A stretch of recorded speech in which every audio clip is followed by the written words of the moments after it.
મહત્વપૂર્ણ સમાચાર સામે આવી રહ્યા છે તો હવામાન વિભાગ દ્વારા હાલમાં ભારેથી અતિ ભારે વરસાદની આગાહી કરવામાં આવી છે।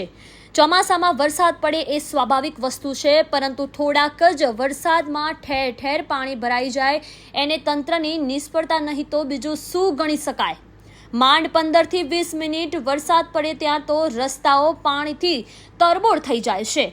અમદાવાદ શહેરમાં અનેક વિસ્તાર થોડા જ વરસાદમાં પાણી થઈ ગયા હતા, જે અમદાવાદ મહાનગરપાલિકાની પોલ છતી કરે છે।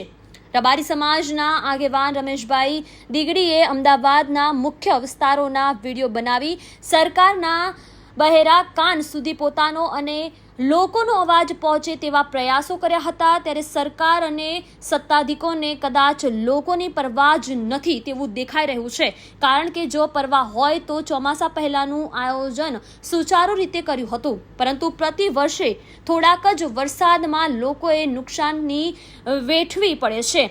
કેટલામાં ગાડીઓને નુકસાન થાય છે અને કેટલાય માલ સામાન પાણીમાં વેરવિખેર થઈ જતા હોય છે। ત્યારે મહાનગરપાલિકા દ્વારા યોગ્ય આયોજન કરવામાં આવે તેવી લોકોની માંગણી પણ ઉઠી રહી છે। મિત્રો, આ Naranpura 132 foot ring road Ahmedabad જે આ એસી ચોકડીથી લઈ અને આ રસ્તો સીધો આપણે હેલ્મેટ સર્કલ, જે અહીંયાની લોકોને કોર્પોરેટરોના ધારાસભ્યોના રાજકારણીઓના સરકારનો ઉપયોગ કરીને કઈ રીતે આ ઝૂંપડપટ્ટી પડાવી લેવી અને ત્યાં આગળ આજુબાજુ કોર્પોરેટરના કઈ રીતે આ બિલ્ડિંગોમાં ભાગીદાર બનવું, બિલ્ડરો જોડે ભાગીદાર બનવું, એ ધંધો બાકી આ સમસ્યા વર્ષોથી નજર નથી આવતી। વર્ષોથી તમે ગમે ત્યારે તો અહીંયા ખબર લેવા હજુ સુધીના આગળના વિડીયો બધા ચાલુ વરસાદના તમને મોકલીશ। અમદાવાદ શહેર, નારણપુરા, મેમનગર।